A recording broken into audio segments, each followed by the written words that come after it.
Yeah, we're coming to your city. Gonna play our guitars and sing you a country song. We'll all be flying higher than a jetliner. And if you want a little bang in your yin-yang, come along. Come along and welcome aboard the Indiana Sports Beat with Coy O'Leary coming to you here on this Friday, June 26th from the Golf Club at Eagle Point Studios. Of course, it is another beautiful day. Todd O'Leary's here, back from his self-imposed hiatus. We sent him away to study we got some special things he's going to go see this weekend. We'll talk about that later. But you did miss the great NASCAR finish at Talladega the other night. We talked about that yesterday. It was crazy because big a NASCAR fan as you are, but actually the end of the race, it was pretty spectacular because it comes down to they're beating and banging down the final straightaway. The leader sends one guy into the wall that was about to pass him, and he wins by 7 thousandths of a second. But the funnest part of the whole deal is the guy who finished third crossed the finish line backwards. Ricky Bobby like. It was. He wasn't upside down, but backwards. No, he wasn't upside down, just backwards sliding. It was great. Is that funny. The closest race in history then? I mean, how could you be a whole lot closer than? Sixth. What? Sixth closest. They've had some unbelievable finishes. But the funny thing is if you watched it live, there was probably 25 cars that crossed the finish line in a blink in 1 second. Bam. They were really. It was the Talladega. It's a restrictor plate racing, which means they're all bunched up together. They're going 200 miles an hour, but they're all going 200 miles an hour at the same time together. It's crazy. It's fun though. It's fun to watch. So I saw an advertisement for this, and I feel like because it's in the state of Indiana, I probably should know more about it than I do. But what's the deal with the Indy 500 and the Brickyard 400? Well, the Brickyard 400, the NASCAR race, are they going to do a double? Are they both running next weekend? I saw it said July 4th.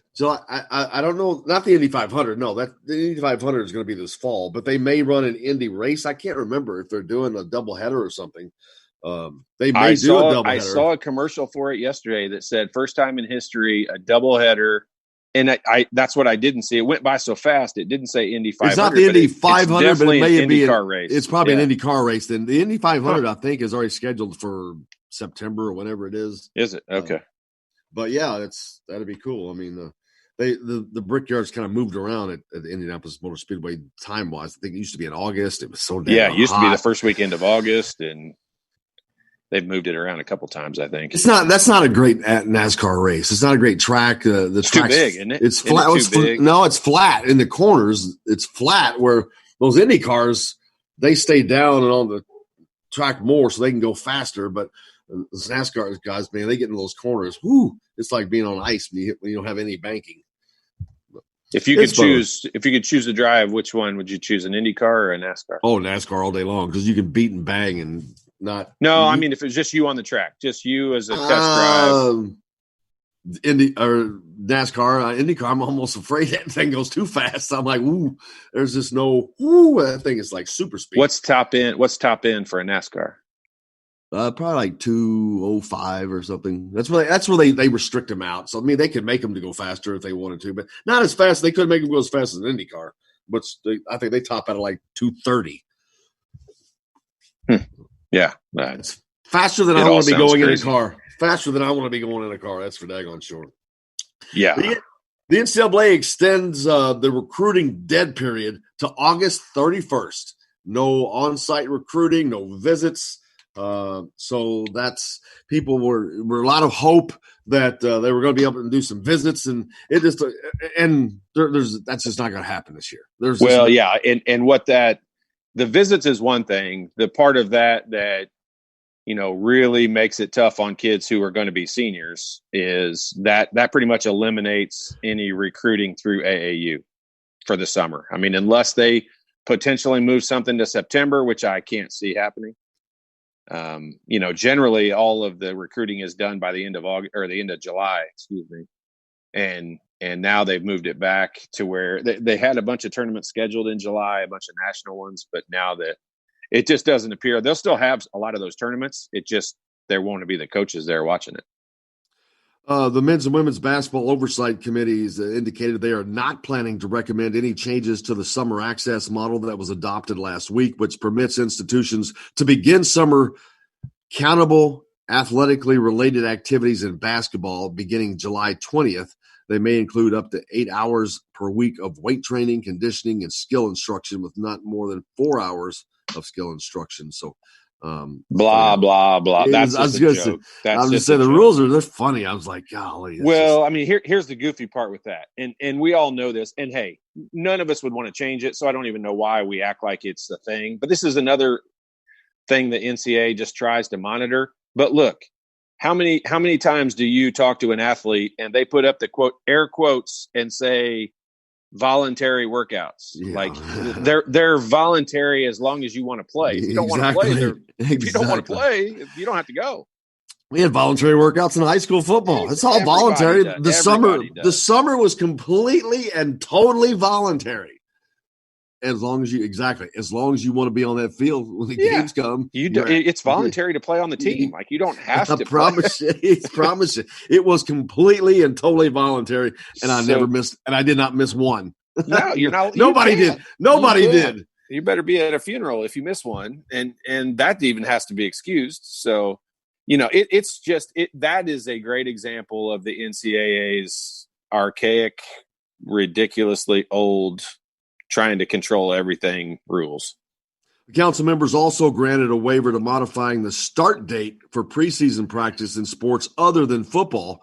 Fall preseasons generally begin in a specific number of days prior to the first scheduled regular season contest game or whatever. The waiver also allows teams to count back from the first day that their contests are allowed instead of the team's actual scheduled first contest. The waiver allows some flexibility for additional acclimatization of student athletes who missed out on spring participation and all this. So it's just, just like you said, it sucks. Those kids, there's lots of kids, no visits. I mean, the top 100, the top 150 kids in the country, it's not that big a deal. Honestly, it's really not that big a deal. The kids that are spot. Yeah, the kids that are going to go to, I don't even want to pick out a school exam. University of Southern Indiana. Well, you can think deep down, as far down as Trey Galloway. He's like 140 something. 140 something. Yeah, but I mean, even a kid like it's not going to affect a kid like him. I mean, he's going to get a scholarship. Oh yeah, I mean, obviously a big time. So that shows you how deep it goes down to those guys. They know who those guys are. They know who the top 150. Hell, they probably know the top 200 who they are. So I agree with you. It's not going to affect them much. But it's those guys that aren't. It's kids 200 through 600 who actually end up being good 2 years from now. They end up at a Texas Tech and end up playing in a Final Four. Bingo, you're exactly right. They're the guys who go to. And I don't want to pick on a school, so I'm not trying to say anything, but, go to a, Loyola, or go to a school that Loyola's too big now to use as an example, but they go somewhere and then all of a sudden they transfer, especially with the new grad transfer rules, they transfer to a Kentucky or to a big time school and end up playing a key role, like you said, and going to Texas Tech and playing in a Final Four and almost winning a national championship. I saw CBS had 7 programs thriving without signing 5-star talent. They had a piece out. First one listed, Houston, coached by Kelvin Sampson. Their average is 89, average class rank, 89. They're not doing too bad. Let's see, who was next? It was Butler, another familiar name, average 79. So no 5-star talent there. Seton Hall average 75. Gonzaga, you know what they average? Their average class rank over the 5 years, the 666. Yeah, Gonzaga's in the top 3. Crazy. That's the top 3 every freaking year. They're in the top 3 every year. You want to know what that tells you about their program in general? Is their player development aspect is incredible, because those guys those guys end up leaving there, going to the NBA or going overseas and playing for a long time. One of the things I don't know, because I read that same article, and one of the things I couldn't quite clarify whether it was a fact or not, was does that ranking include incoming transfers because they get a lot of incoming transfers, and those guys might have been ranked higher. Yeah, they get point. A lot of guys that transfer in from, like UC Irvine and UC Santa Barbara and places like that. Yeah, according to the article, Mark Few just signed his first 5-star prospect of his entire tenure at Gonzaga, Jalen Suggs, and a pair of 4-stars, top 100 kids to go along with that. But that's his first 5-star he's ever signed. Well, let me just say this. If that Petrusev kid who played there last year, or what about Adam Morrison from years ago? I mean, he was the number 1 rated player in the country. Like, you telling me he wasn't rated higher than that coming in, which obviously he wasn't. I'm just saying that tells you the rating system. That Petrusev kid that was there last year was maybe the most talented big man in the country, and I'm including Luka Garza. Now, he's a freshman versus a junior, so 2 or 3 years from now, we'll see. But I'll tell you right now, that kid will – I was surprised he didn't go to the NBA this year because he would have got drafted in the first round. Yeah, it's just funny. It just shows you that there are still programs out there. Texas Tech is – well, let's see. I think they're maybe – are they on here? Baylor was listed.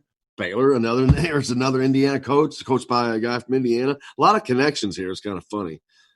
Cincinnati, Mick Cronin, now at UCLA is listed on there. So, yeah, there are teams that are very successful. Those teams we just talked about, though, they're very successful. They're not getting 5-star talent. Yeah. It's about developing. Well, it's hard to get 5-star talent at schools like that when the Kentucky and Dukes get 2 or 3 of them every year. I mean, how many 5-stars are there? 25? There's only 20 or 25 5-stars. So, and a portion of those are going to go straight to wherever, NBA or et cetera. And so, yeah, you're right. There's not a lot of them. So you're going to get, a lot of years you got Duke that's taken 3 of them. You got Kentucky that's taken 3 to 5 of them. You've got, Kansas. How am I leaving out the biggest cheating group of all? But I mean, you've got of the top 15 guys, you can split those up. And you'll get one here and there. You'll get one at Auburn and one at Georgia or different places like that. But for the most part, LSU is a great example. But for the most part, I mean, you're being plucked out of there by the Dukes and the Kentuckys every year. Absolutely. Let's see. That was the last team, but it was funny to me the connection to all these things. You got Houston and Kelvin Sampson. You got Butler, Baylor's coach. A lot of connections back to the state of Indiana. Do you connect Kelvin Sampson to the state of Indiana? No, to Indiana. To the state of India. Yeah. I don't. I mean, you know what? I mean, he cheated. And in a weird way. He broke a rule. Yeah. And I know I'll take heat for saying that. I understand it. No, I agree with you. I actually agree with you. He broke a rule. He broke a stupid ass rule that was so phone stupid. Call thing. It was like the equivalent of speeding. Yes, and it was so stupid they changed it the very next year, and it's not even a rule anymore. They've changed it. It was so stupid. But yeah, he broke a rule. I guess he knowingly broke the same stupid rule that he'd already broken.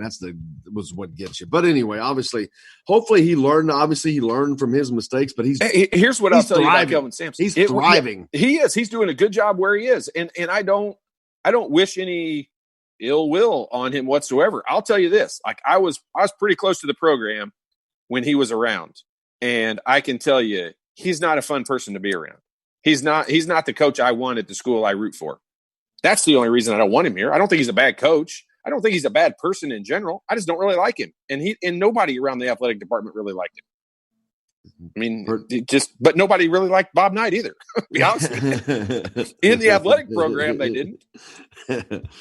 Man, we got a lot more coming up. Alec Lasley is going to join us from thehoosier.com. We've got a lot of recruiting information for Indiana basketball to talk about. Stay tuned. We're back with that and much more. You're listening to Indiana Sports Beat with Coyle Leary coming to you from the Golf Club at Eagle Point Studios. We're back with Alec Lasley right after this. Thursday, I don't care about you. It's Friday, I'm in love. Hello, everybody. Jim Coyle from Indiana Sports Beat. When I'm not covering the Hoosiers, you can find me at Bubba's 33 in Clarksville, located on the northeast corner of I-65 at Veterans Parkway. Bubba's 33 has hand-tossed pizzas, bold burgers, and ice-cold beer from a select list of local craft brewers.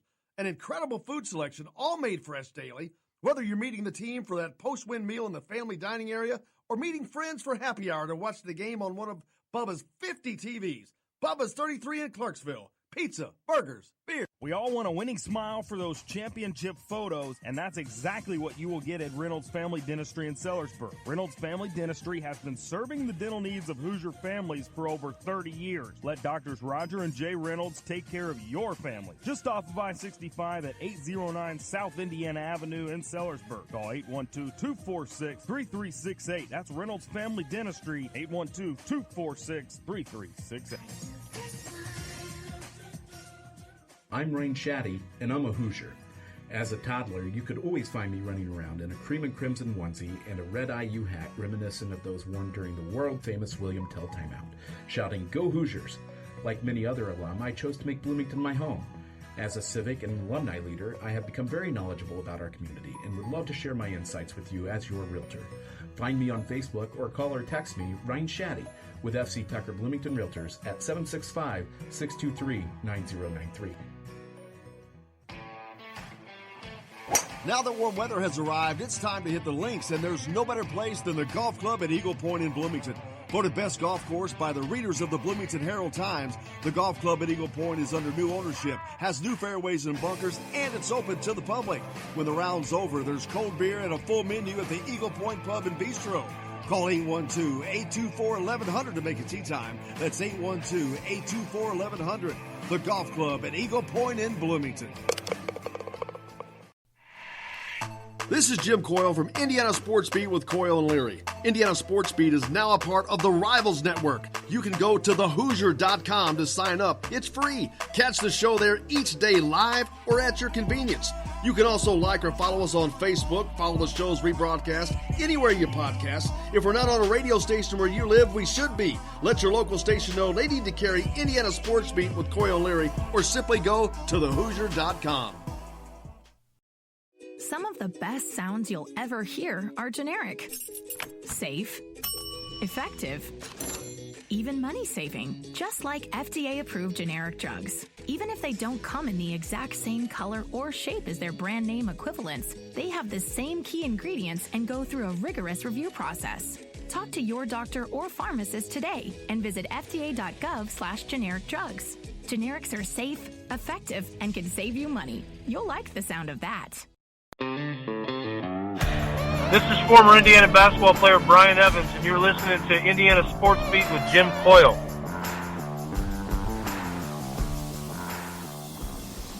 Today's guest is brought to you by Reynolds Family Dentistry of Sellersburg. You need $1 million smile for those championship photos, and that's exactly what you'll get with Reynolds Family Dentistry.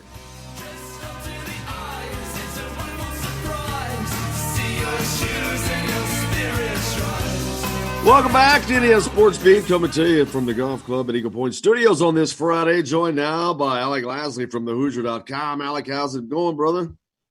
Good, guys. How you guys doing? Good, good. Not a lot going on this week, but yet there was a lot going on in basketball recruiting, in the world of basketball recruiting. That's the only thing that something was happening this week.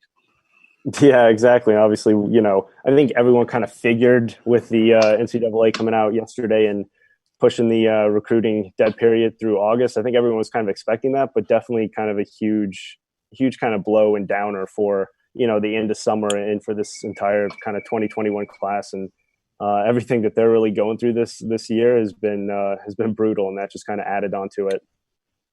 It does. Me and Todd were just talking about this, but the kids that are 150 or better, I mean, you think of Galloway and those types, they're not affected by this, but it's those kids that are a little further down the line. So many of the kids that we see that played for Texas Tech and those teams that we saw play in the Final Four that are not going to get seen. And those are the kids that exactly fall into that category. They were, I think a couple of them were ranked 300 or so on that Texas Tech team. So there's a lot of kids that are not getting the opportunities that maybe they need. Yeah, I mean, the only good thing is over the past couple weekends, they've started to kind of roll out some of these either open gyms or somewhat kind of scrimmages, some AAU kind of settings So a lot of those are actually going to be live streamed, so coaches can still kind of watch. But, again, watching over, a live stream is definitely a lot different than actually being in person. But at least it gives these coaches something a little bit, more than just actually watching old footage of 6-8 months ago when these players have definitely kind of developed their game since. And from the player's perspective, when you look at it, like, we talk all the time on the show about how high school basketball is, I don't want to say irrelevant, but it's not that big a deal when it comes to developing these kids to get ready for college basketball and the rules of college basketball and playing against bigger physical guys. That's really one of the things. I mean, will we be able to measure it? No, I doubt it. But I think college basketball skill level will be affected by this, a year from now or 2 years from now, because these kids are not having the opportunity to battle against each other every weekend like they're used to.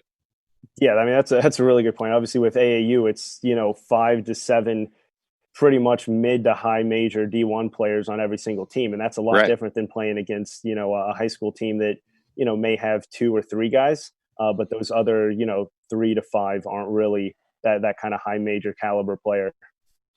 And if you know more than this than anyone, Todd, you've been through the process. But I don't think that when you're talking about teams like Indiana or Kansas or whomever you're talking about in that ilk, not being able to see the facilities, they know. It sucks that you don't get to go on that trip, but it's not affecting teams like that. I don't think it affects Indiana. I don't think it affects Indiana one bit. It doesn't, for the most part. I mean, you're right. It doesn't affect. You'll call them blue bloods, but we'll call, all the teams in the Power 5 conferences, not all of them, but elite like the Northwesterns of the world, it hurts. But the Indianas of the world, it doesn't, the not being able to visit, as long as everybody's on the same playing field, it's not that big a deal, truly. Yeah. And really, it gets down to the point now of who's the most creative. What coach, this is where a coach with a personality. This is why I am scared of the Caliparis and the Bill Selfs of the world, who have a unique personality. And we saw Bill Self last year at doing the rap stuff at their Midnight Madness and, coming out on a motorcycle. And we've seen all kinds of craziness. And those guys could do something that really wows a kid on a Zoom call versus, Archie Miller is going to tell you exactly how you're going to fit within his offense. And that's great. Like, I love that aspect of him, but I don't know if he's going to put his hat on backwards and the gold teeth and a gold chain and rap to some kid on a Zoom call. Yeah. The great video that Bill Self made along with that 2 Chainz Bill. But yeah, you're right. It's we'll see how it ends up affecting schools, but it definitely, those kids that don't get seen. I mean, there's a lot of truth to what we're talking about. I mean, the Victor Oladipos of the world, he was a 3-star. I mean, he gets seen. That's one thing I give Tom Crean credit for. He went out and he found Victor Oladipo. He found Jawan Morgan. He found OG Anunoby. I mean, and he literally found OG Anunoby because he wasn't even on a roster when he went to watch him play at an AAU event. So he physically, there's a guy right now. He played 2 years in Indiana. He's in the daggone NBA. That was not even on an AAU roster when Crean went to watch him play. So there's a kid right there that definitively probably would have fallen through the cracks. Yeah, and you sorry, Alec. You look at that aspect. So I've got a son that's a prime example, and he is not rated nationally. Yet when they go play in these tournaments, so tomorrow, for example, they're going to play in a tournament, and they're going to play against Logan Duncombe and Trey Kaufman. And so that's what they're missing out on, the opportunity to do that, because they usually do that, every single weekend from the beginning of April all the way through the end of July. And they're used to having that competition every week. And it makes those kids who are not ranked super high. Does that make Logan Duncombe any better? No. But does it make those younger kids that are not highly ranked kids better by playing against them? For sure it does. Yeah, and just 2 things on that. Obviously, just like you talked about your son not maybe being on kind of that national spotlight, but if he goes out there and has, 25 points against some of these kids, that's going to raise some eyebrows with some of these other coaches. For sure. And maybe he does get put on on some sort of, recognition there. But just talking about, the guys who are missing out on the summer, we've talked about it before, but Jordan Geronimo obviously is a prime example of that just in the recent years, with him not being able to, if he didn't have this summer last year, he would definitely not be at IU, and who knows if he would have been even playing, Division I basketball.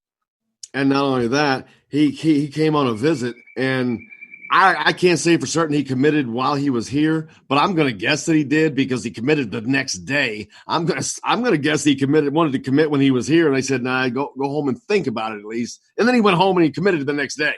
And he talked about going on his trip. He talked about the visit. He talked about the visit a lot, about seeing the facilities and all that. That's a case where that's a kid from the Northeast. Now he's heard about Indiana, but he's never seen it or whatever. So he was wowed by the facilities and the assembly hall and all that stuff. And bam. So there's a situation that won't be happening. Yeah, exactly. I mean, there's definitely that group of kids who you definitely want to get on campus because, if you're able to do that, they're just like in that scenario, they're probably either going to commit right there or they're going to wait a day or two and do it right after that. And those seem to be kind of those out-of-state guys who aren't really around the Indiana program that much, aren't able to take a bunch of these unofficial visits to IU and just grow up around Bloomington and really know what that kind of in-state Indiana program feels like when you are from the state of Indiana. How long does this live period go that we're in right now? I mean, honestly, it lasts a couple of weeks here. I wonder if they'll extend it since they're not allowing for visits. What do you mean live period? What are we in right now? Coaches can talk to recruits and whatnot. Yeah, what it normally would have been. I mean, I don't really know if they're going to end up extending anything, just because at this point it's just really I feel like the NCAA kind of jumped the gun a little bit on the August timeline. I know obviously a lot is going on and they kind of have to make a decision sooner rather than later on some of these things, but I feel like if they waited a couple more weeks, I feel like they could have come up with some sort of game plan that would have found a way to be beneficial for that 21 class. Yeah, because I would think that it would be better to do it late summer to get them in and not when everybody else is here, because there's a lot of logistical things all the schools are going to be dealing with athletes and students coming back to school that you don't want to add having visits and all that to that. So having done that at the end of summer would have been nice and out of the way, but that's not going to happen. Well, basketball is different and makes it I don't want to say easier, but when school starts, basketball is technically really not doing anything. I mean, they could still be the coaches could still be, recruiting and out watching some AAU events and all that. The tough part then becomes, because I know when we traveled for AAU, I mean, we traveled every weekend and we would go to Atlanta and Las Vegas and Orlando and Texas and all these different places. And when these kids are in school, that's hard to do. I mean, you need to leave on Thursday to go for these tournaments. So logistically, I just think that this 2021 class is really going to suffer. And I just don't know what the NCAA's ruling with moving the August 31st thing back. I just don't understand why that's a thing, why they thought that was a deal. Go ahead. Yeah, I was going to say, I've actually seen some of these football guys, because obviously, just as you touched on, when school does start up again, it's obviously football that's impacted more than basketball, just because their season's right in the swing of things. But I've seen a bunch of these 2021 guys and even 2022 recruits for football that are just basically scheduling a visit themselves and just going and walking around any of thithe campuses. It'd be interesting to see if any of these basketball guys do that, but that's just one way some of these recruits are trying to kind of get around it and at least get out and see some of the schools that are on the top of their list. And that's where geographically you're really going to have an advantage over guys, because it'd be hard for like right now you take a kid and say, is he going to drive down to the University of Miami and go around the University of Miami, or is he going to go over to Ohio State? I mean, that's not even going to drive. Not even going to drive to Kansas, unless the money's right, I guess maybe. But yeah. So Indiana, and especially you talk about proximity. As many recruits as there are that are close by, they can drive, but they have to do all that completely on their own. I don't think that the schools are going to welcome them or help them with anything. So you don't get to see the facilities other than from the outside. You can see that they can see the facilities. It's just they can't have anything paid for. They can't pay for their rooms or their food or their gas money. But I'm just saying the schools are not going to have the facilities. But I don't know that they will right now during this particular climate. That's what I'm saying. It's for sure. different deal. So perfect. Hey, go ahead, Alec.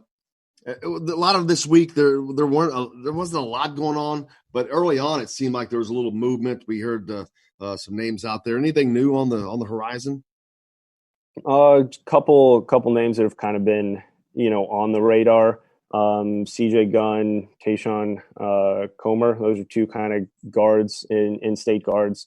Nothing really major there. At this point. Obviously, those are 2022 guys, but they're missing out on obviously somewhat of a summer that maybe their recruitment started to pick up a little bit more with Indiana at that point. Obviously, Indiana's really starting to kind of ramp up those efforts for 2022 because at this point they're not going to find anyone else in the 2021 class that's not already on their radar, and they're pretty much settled on those core kind of four guys at this point that they're not really going to do anything else in 2021. Jimmy cracked corn there right on it. Per a source, former Indiana University standout Devontae Green has received NBA interest from the Minnesota Timberwolves, Utah Jazz, and Milwaukee Bucks for the upcoming 2020 NBA draft.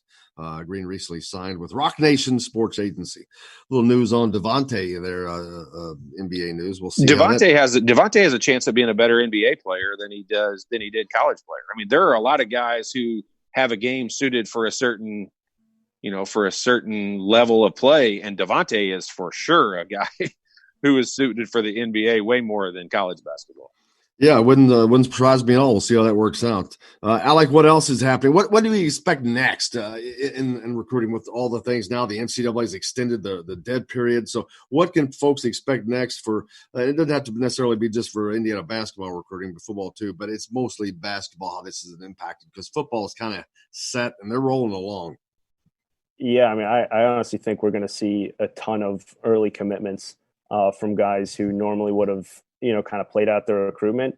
And that's not really going to affect, the top 10, 15 guys because they're pretty much going to wait until the spring, regardless of if this dead period was extended even more, just because they're going to wait until the roster kind of has a little bit more outlook before they actually kind of pick and choose their places.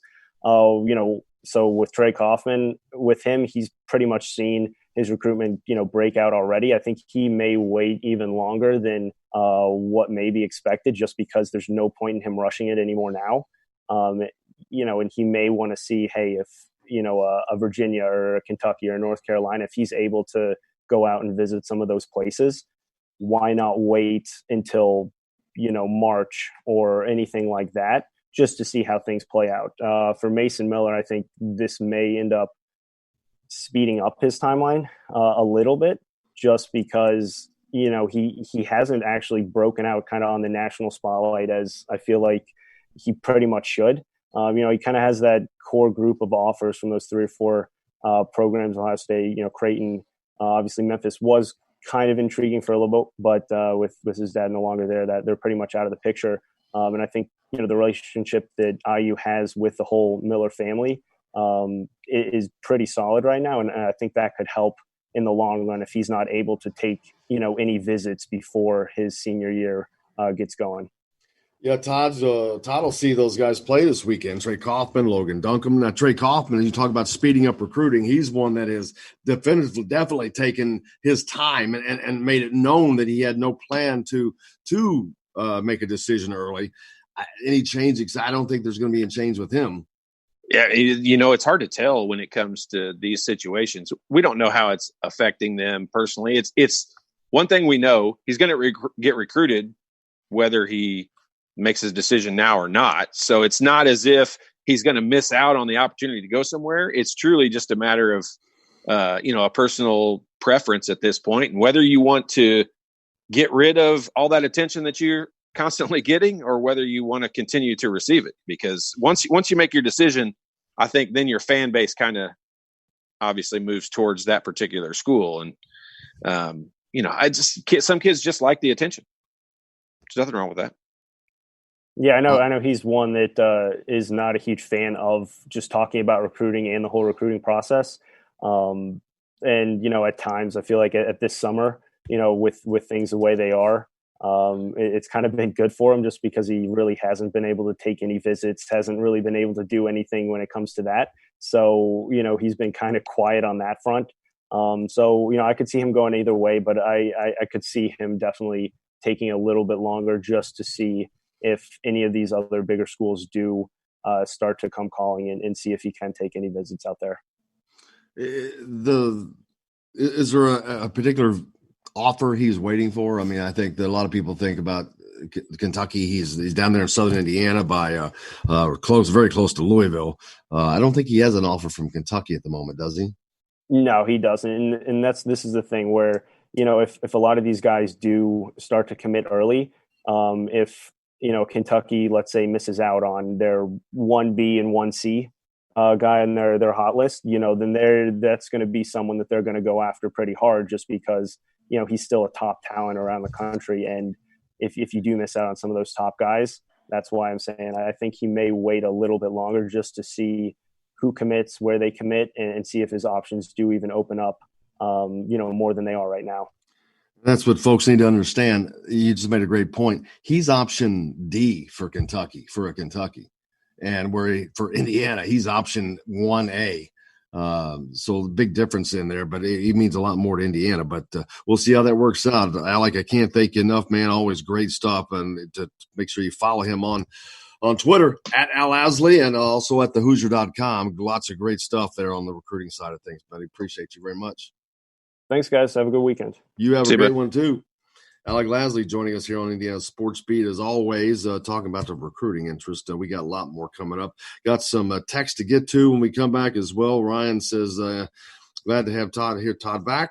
Any word on where Brayton Bailey is going to play college basketball? Yeah, he's already signed and done. Yeah, St. Francis up in Fort Wayne. Fort Wayne, yeah. Close to you up there, Ryan. There Just an hour and a half drive down. That's right. You can go watch him play. That's right. Glad to hear you back on radio, Todd. Player development is the biggest thing, that is for sure. So many guys who ended up being amazing that were not highly ranked. Lillard, McCallum, both for Trailblazers, played blah, blah, blah. Yeah, you're right on. Hey, we got more coming up here on Indiana Sports Beat with Coyle and Larry, coming back to the Golf Club at Eagle Point Studios right after this.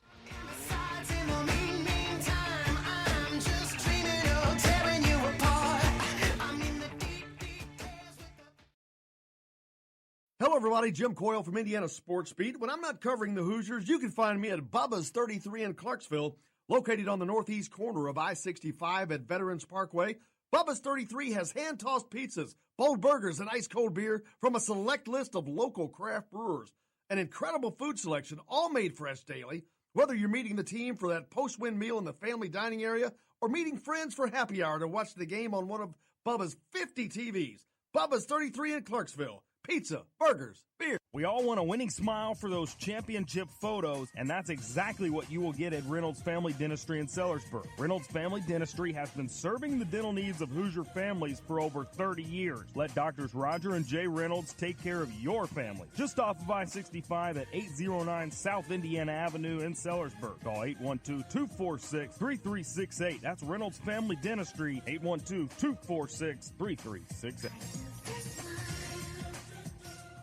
I'm Rain Shaddy, and I'm a Hoosier. As a toddler, you could always find me running around in a cream and crimson onesie and a red IU hat reminiscent of those worn during the world-famous William Tell timeout, shouting, "Go Hoosiers!" Like many other alum, I chose to make Bloomington my home. As a civic and alumni leader, I have become very knowledgeable about our community and would love to share my insights with you as your realtor. Find me on Facebook or call or text me, Ryan Shaddy, with FC Tucker Bloomington Realtors at 765-623-9093. Now that warm weather has arrived, it's time to hit the links, and there's no better place than the Golf Club at Eagle Point in Bloomington. Voted best golf course by the readers of the Bloomington Herald-Times, the Golf Club at Eagle Point is under new ownership, has new fairways and bunkers, and it's open to the public. When the round's over, there's cold beer and a full menu at the Eagle Point Pub and Bistro. Call 812-824-1100 to make a tee time. That's 812-824-1100. The Golf Club at Eagle Point in Bloomington. This is Jim Coyle from Indiana Sports Beat with Coyle and Leary. Indiana Sports Beat is now a part of the Rivals Network. You can go to thehoosier.com to sign up. It's free. Catch the show there each day live or at your convenience. You can also like or follow us on Facebook, follow the show's rebroadcast anywhere you podcast. If we're not on a radio station where you live, we should be. Let your local station know they need to carry Indiana Sports Beat with Coyle and Leary, or simply go to thehoosier.com. Some of the best sounds you'll ever hear are generic, safe, effective, even money-saving, just like FDA-approved generic drugs. Even if they don't come in the exact same color or shape as their brand name equivalents, they have the same key ingredients and go through a rigorous review process. Talk to your doctor or pharmacist today and visit fda.gov/generic drugs. Generics are safe, effective, and can save you money. You'll like the sound of that. Hey, this is Jordan Hall, former Indiana Hoosier. Keep up with Indiana sports on Indiana Sports Beat.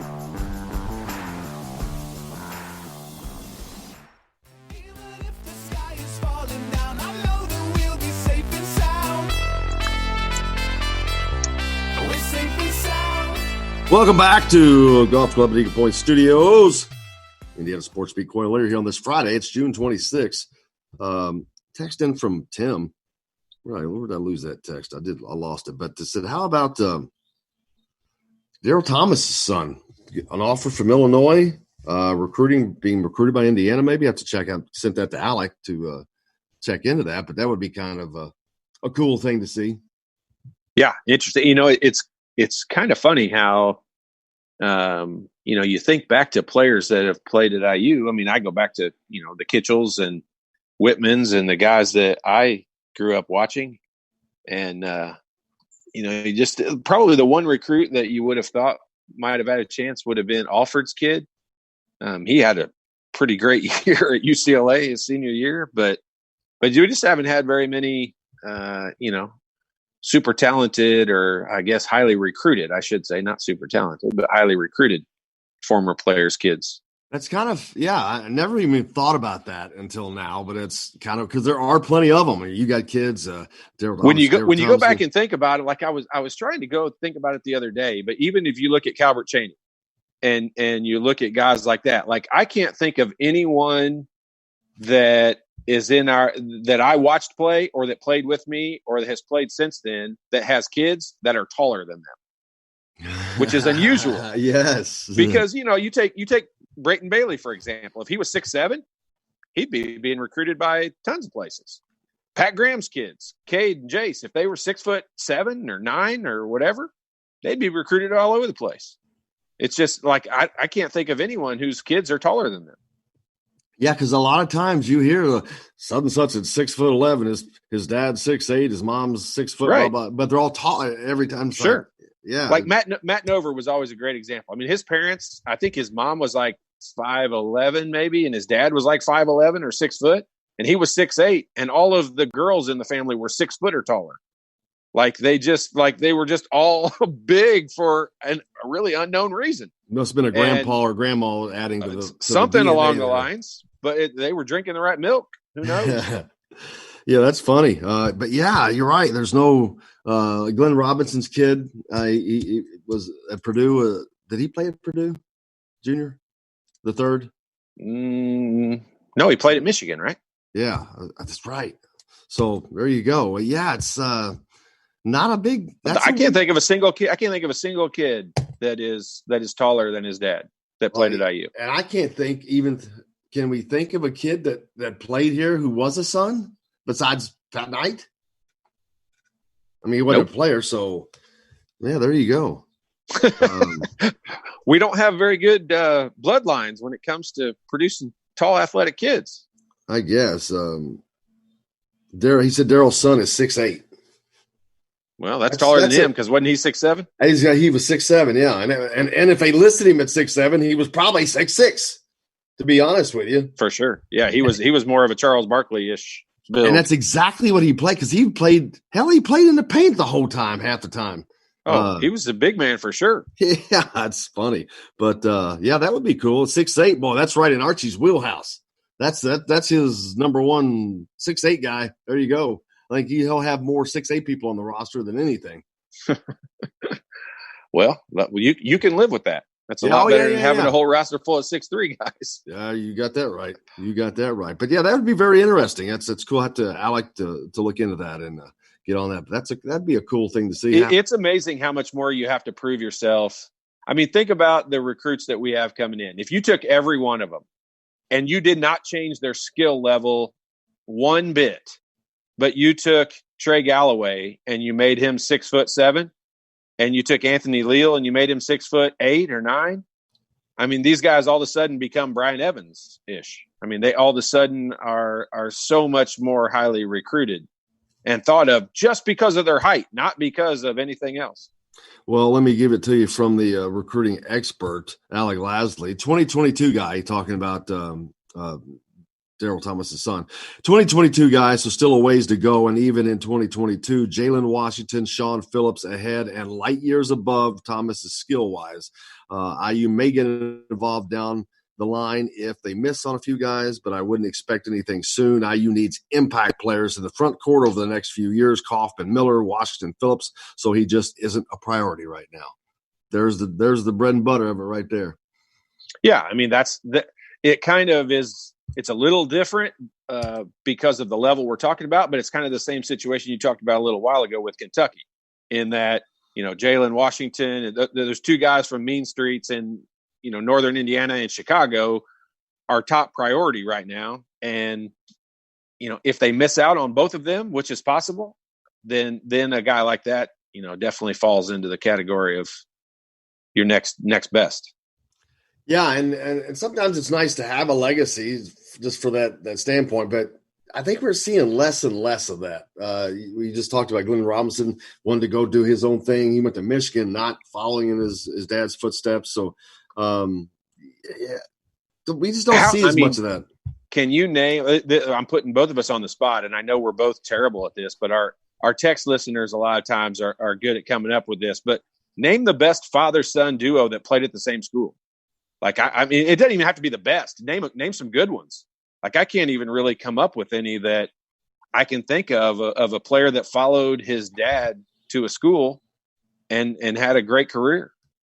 Or a better one, even a better one. Or even a better one. I mean, I don't have any great suggestions off the top of my head. I can't even come up with a good one. Yeah, hopefully we'll send some texting. I don't either. Yeah. I'm terrible at that, though. We are terrible at that. It's like, wow. Yeah, I can't think of one. And it can be any school. I'm not talking about Indiana schools. I'm talking about anywhere. Heck, it's hard to do that. I mean, you take Brayton Bailey, you go down to the level of high school then all of a sudden and think about, following your dad's footsteps at a high school. I mean, it just doesn't even happen that way very often. We talked earlier, I think it was off the air, about, because I think yesterday or the other day, we were talking about Cade Cunningham. He's still going to honor his commitment to Oklahoma State, even though they have a ban. They cannot play in the NCAA tournament. He's only going to be there for 1 year, but he's going to honor his commitment. He's such a worthy kid, and go to Oklahoma State. What's the other side? What's the rest of the story? Well, when he was being recruited, Oklahoma State went ahead and hired his brother, who I am not saying is not qualified. His brother may end up being one of the best coaches of all time down the road. I have no idea. But how much experience did he have when he got that job? He did not have any assistant coaching experience, yet they went ahead and hired him for $200,000 a year for 2-year guaranteed contract. And happenstance that his brother ended up coming there to go to school. And hey, you know what? I'll still give the kid credit for honoring that commitment, because he still could have walked away and Oklahoma State would have been stuck with paying. And I shouldn't say stuck with, because I'll be the first one to tell you that he may end up being a great coach. But I will also say that used to be what Kentucky did. What's the difference between doing that and getting a recruit's mom hired by a local company to make way more money than she's qualified at making. And I guess it's different because there's only so many coaching positions that are available. So I understand that. It's not different, but it can't be here's something to think about. Here's something to think about in the future, Jim. Because right now, what have we talked about with Archie Miller in this current IU roster is banking scholarships. Okay. So for future, if this becomes a thing in the future, should they bank an open coaching position for a top recruit? That's a good thought. I mean, is it not against the rules for me to hire a coach for 1 year and pay him a couple $100,000 and bring some kid's AAU coach in here for 1 year? I'm surprised people don't do more of that. I'm surprised. It would be obvious, but it's not against the rules. It doesn't matter if it's obvious. It is completely legal to do that, and it's. I'm surprised some upstart school. Missouri did it a few years ago with the Porter. They hired Michael Porter's dad. Well, it happens all the time. I'm talking about. I'm surprised it doesn't happen on, like you just mentioned, on a regularly, yearly, rotating basis. Yep. Bring a different coach in every year to get that top player. I'm surprised that some school that's like Patino at Iona, or a school like that's off the radar a little bit. Surprised somebody like that hasn't tried to pull that. That's a good idea. Well, I mean, it just eventually, especially if you get a kind of a control freak coach, I can definitely see a situation where because you can have 3 assistants. Okay, I can see a situation where you could have one assistant that that you can rely on for darn near everything, and then leave 2 assistant coaching positions open every year and just start hiring AAU coaches or somebody's brothers or whomever else that you need to come in there. Eventually, I think the NCAA would have to look at that, but by the time they would look at it, the kid would be there and gone. It doesn't appear to be illegal. Kyle Thomas, actually, this is from Tim again. He's on Daryl Thomas's son. His name's Kyle. Kyle Thomas is actually a 6'9" center in the class of 22. Plays the same high school, Westchester St. Joseph's, as his dad and Isaiah Thomas. Okay. So there you go. There's a lot of things leading into Indiana there. Okay, I've been in basketball my whole life, and I was also a part of this lie. In that, when Tim corrects us as his height, did Tim actually measure him? Oh. Because unless someone physically measured that guy, I don't believe their height. If they're going off of something, because I was 6'3" before I was 6'2". Yeah, I always take an inch off of whatever they're saying they are, minimum. Yeah, for sure. But a lot of times they'll say with shoes, and I don't have a problem with that because you play with shoes, so that's what you're going to be there. So maybe it's with shoes or not. But nice. Let's see. That'd be interesting to keep an eye on, though. Alec is already obviously on that. He knew all about it. That's the recruiting expert, man. That's somebody who spends their time on recruiting. I don't have all that knowledge in my head. And I can tell you this, in having met Daryl Thomas and what a unbelievably good person he is, that it wouldn't be a bad situation to have his son coming here. I mean, Daryl Thomas is a great guy and a good person in general. So it would be awesome. Weird deal last year. Indiana seemed to lose kind of a bunch of former basketball players in a short period of time. They passed away. Eric Anderson, Daryl Thomas, big names. It was just kind of a weird deal last year that went through a period. It was kind of odd. Sad, but odd. You know what? It's just part of life and us getting older. But yeah, you're right. When it happens like that, Eric Anderson, Big E was, he was just different and unique and just not person you would expect something like that to happen to. Very easy. He seemed like one of the most you ever expected to happen. Right. But one of the easy going guy. And I think Daryl Thomas, I did not know Daryl, never met him, but from everything I've heard, same thing. Very easy going, nice guys, both of them. Yeah, they definitely was. And, they were totally different people. Eric was just always funny and happy-go-lucky. And Daryl was just a good or salt-of-the-earth person, just a good guy. Boy, I think, Season on the Brink, Thomas was in that. Then he just got railed by Knight in that book, I think. Well, I mean, you go back to that 87 team. I mean, you look at the guys that Indiana won a national championship with, and no disrespect, I hope this. What was the average recruiting? What was the average recruiting ranking of those teams? Yeah, outside of Steve Alford, who knows? You had 2 JUCO transfers. Not ranked, pretty much. Yeah. I mean, Steve was Isle, was Cree Smith on that team. So none of those guys, Joe Hillman, none of those guys had a single ranking. They were not even ones. Would they have been 1-stars? Hillman was probably the second highest ranked player on that team coming out of California. And what do you think he'd have been? Yeah, he averaged like 44 points a game. He was a big time scorer out there.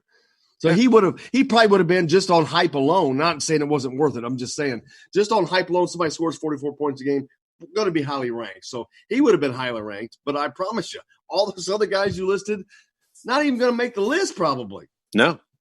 I mean, Oliphant, you remember Jeff Oliphant was really highly recruited. I mean, he was insanely athletic before his knees and everything went crazy. I mean, he was good. He was really good.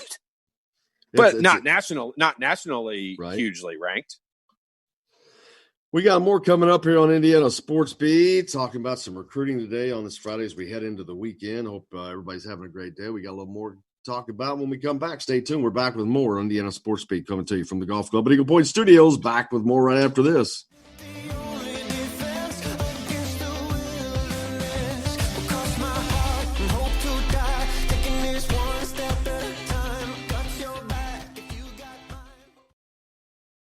Hello, everybody. Jim Coyle from Indiana Sports Beat. When I'm not covering the Hoosiers, you can find me at Bubba's 33 in Clarksville, located on the northeast corner of I-65 at Veterans Parkway.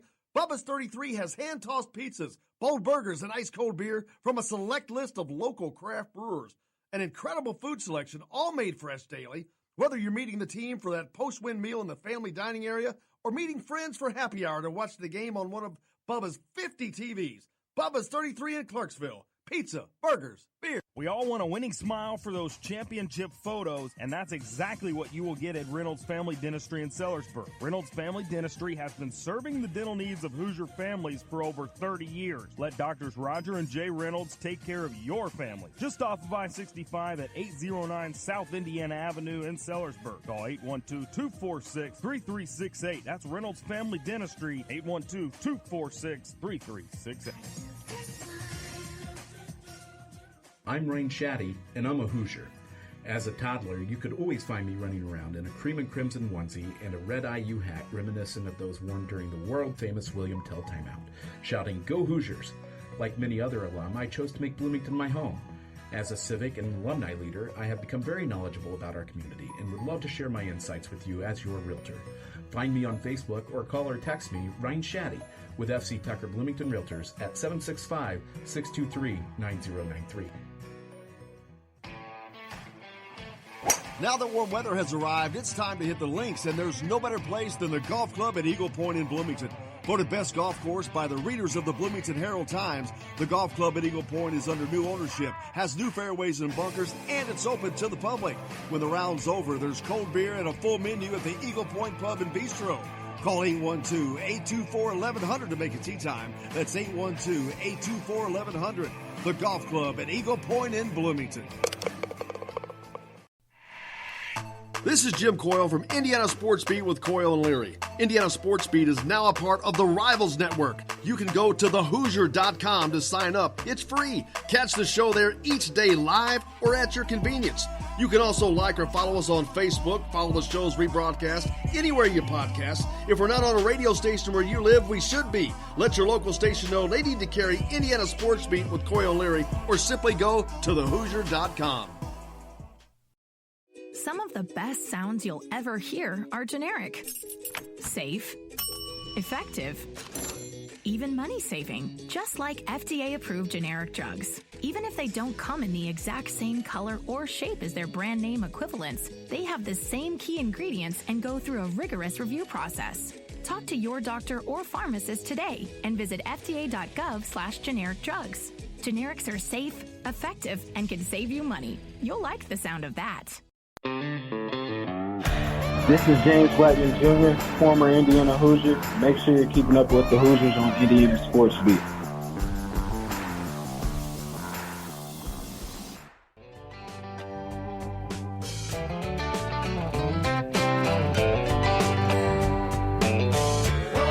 Welcome back. Indiana Sports Beat. Coyle Leary coming to you from the Golf Club at Eagle Point Studios on this Friday, the last Friday of June. Man, next time we're back on a Friday, it'll be July. Holy cannolis.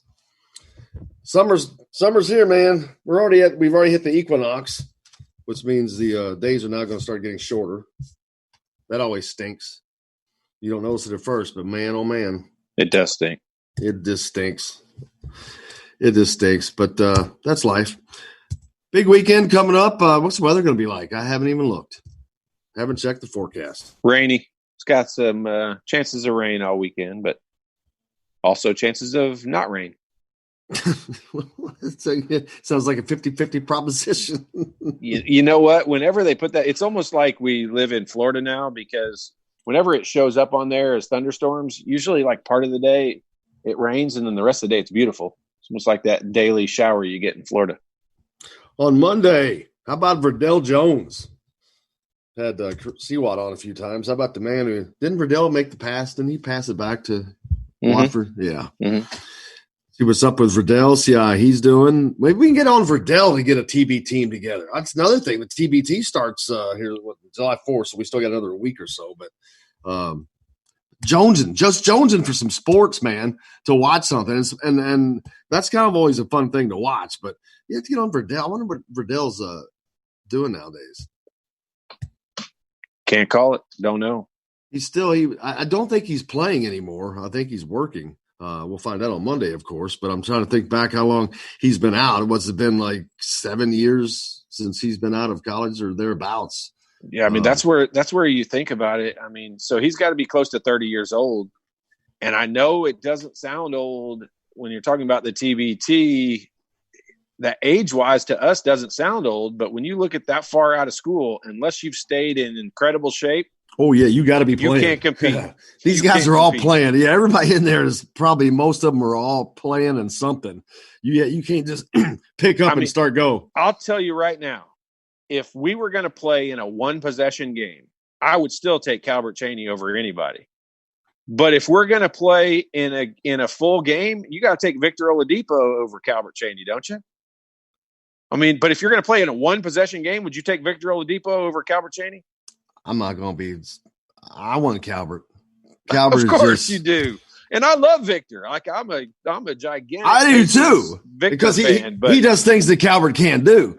But Calbert does things that Victor can't. He's just a better shooter. He's just but Victor's – For one possession in today's – I'll tell you right now, for one possession, I'd probably still take Pat Graham. He's a shot maker. And we know he's a fat pig. He's a shot maker. He can waddle out there and hit that shot, though. You don't leave him open. Look, that jump shot doesn't ever change. He never jumped off the floor back then. And it's like Larry Bird. I probably still take Larry Bird for one possession at 60-some years old. It's the shooting, and that's what made Larry Bird. The shooting was just freaky. And it was never going to change. Like, his athletic ability, unless he's got, like, shoulder problems, to where he's got arthritis in his shoulder, because it's not going to be his knees or legs or ankles or hips or anything else. He doesn't jump. And he barely ran. Yeah, he didn't need to. But yeah, that just watching guys like Pat, but you're a great shooter, but watching somebody like Pat shoot, it was weird because when he would shoot a three-pointer, it looked like most people were shooting a free throw. It was just so smooth. Well, Pat had technically perfect form. Yes. He really did. Like, and where does a guy from Borden, Indiana get that? He had technically perfect form. Where did that develop? Did you ever talk to him about that? I mean, because his was so honestly perfect. Like, a lot of it is just, I don't want to say luck, but a lot of it is just you starting to shoot that way, from the time you're young. And that's why when I watch young kids and I see, third graders out there chucking up 3-pointers, man, that is hurting. I was one of them too. I did it too. That's why my shot's not technically perfect. I just have good hand-eye coordination. But when you see those little kids out there, with one arm way back, like heaving the ball up there, that is so bad for the overall. Two-handed throw up there, yeah. And unfortunately, ever since the invention of the 3-point line. It's the home run ball, man. Everybody wants to hit the home run ball. Yeah. I'll tell you right now, I tell everybody this, so it's nothing new. Anyone who ever wants to make sure their kid or their grandkid is going to be the best player on their team, make them be the best ball handler on the team, because the best ball handler in the 3rd grade is always the best player on the team. No question about it. The kid who can get himself to the rim is always the best player on the team. And then it becomes a mindset and a confidence. If you're the best player in 3rd grade, you're going to be the best player in 4th grade, and it just continues on up. And by the time you get to be in high school, as long as you've grown, according to what your age, height you should be. If you're super small, it's going to be an issue. Reminds me of the Colin Cowherd commercial that's on TV. The radio, the host, Cowherd. Yeah. Colin, he's at the dry cleaners, and he's just talking about the quarterback face. Talking about quarterback. Why does the quarterback always gets a kid? He starts on the playground. He goes, he got the good face. Right. And he goes on, it's quarterback face, and it's right. Yeah, that's exactly what you're talking about. But that's a funny commercial, by the way. Yeah, Colin Cowherd had one of the best tweets yesterday that I saw, because a lot of us can relate to this, and it said, "I am an extremely disciplined eater from the time I wake up in the morning until I eat dinner, and then all hell breaks loose." Boy, can I relate to that, because I think I'd weigh 195 pounds if it weren't for what I ate after 7 o'clock at night. Tim hit the text line again. It was cool watching the Duke versus Maryland game from 2012 with Coach Knight commenting on the game for ESPN. Ooh, missed that. What was that? ESPN must have replayed a 2012 Duke Maryland game that Bob Knight was doing. Oh yeah. Coach Knight he was really good. Like, his comments were really good. He's not a commentator. He did it as a teacher, because he sees what most of us cannot see, or you can see, but most of us can't see. And it's so easy for him. But yeah, explaining it, it happened toward the end. I guess it's not really funny now. It kind of was, but they had him. I don't know why, but usually the TV commentators are just flush, even with the side court, like at IU, and even with the seats. Apparently they were back a little bit, because Bob Knight was yelling at somebody who wasn't it at Illinois? It may have been, but he's like, Illinois is one of those places that's the case, where for some goofy reason, it used to be. It may not still be that way, but I mean, it used to be like the fans would be out in front of you, and it would just absolutely drive you crazy. And as an opposing commentator, do you think they really care what we had to say about that? Well, Fish used to be ready to punch somebody in that place.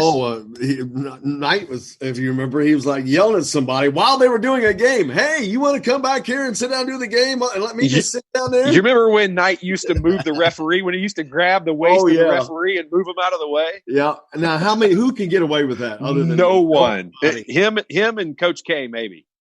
You cannot do that. I mean, I don't think you'll see that today anymore. Those relationships are going away, and those relationships are going away. Well, that's not a thing. You can't put your hands on a referee no matter what. I mean, how about just nicely saying, "Hey, bud, could you just move to your left a little bit?" Surprised he just didn't smack him on the ass. Yeah, or slap him on the back of the head with that ring. Oh my God! Did you ever get that? Did you ever get what? Oh my gosh! Are you kidding me? More than 50 times. Oh my God. Easily. Oh, he gave it to Joe Hall one time after the Kentucky game or before the game. You know how you always had that one friend that you couldn't stand that would come up when you didn't know he was coming up, and he would kick the back of your leg behind you, and it would you would really want to punch him in the face. Coach Knight's deal with that was that ring in the back of the head when you didn't know he was coming. And I don't know which one's worse, but I can tell you, when you turn around and you want to punch Coach Knight in the face, and then you see who it is, and you're like, oh, gosh. Frustrating. I bet that hurt like hell, too. He's a big guy, 6'6", imposing, and popular. Oh, my gosh. Forget that. That's a big ring, dude. Like, is it a championship, one of the championship rings that he wears? Yeah. Is it the first one? It's thick. Which ring is it? No clue. You know what? Thankfully, I never got it close enough to my eyes to see, because if it had, it would have been coming at me with some force. It may be imprinted on the back of your head, and we should have somebody read that. It definitely has made an impression on my head. I can tell you that. Oh, not a lot going on this weekend. I think there's probably NASCAR racing going on. Speak for yourself. I'll be watching some AAU. Oh, we do have AAU basketball going on this weekend. Todd's going to be up there watching Logan Duncombe, Trey Kaufman. Who else is possibly? No, it's their team. I don't know if they'll be I'm playing sure or not. Playing. But it's a legend. Indiana Elite. Who else is on that squad? They got it. They're loaded. I mean, you talked about this the other day. It's probably all those same kids you're talking. Whatever. Now the Jalen Washington, those guys play for Mean Streets and they're not playing in this tournament. So, they won't be on that team, but it'll be.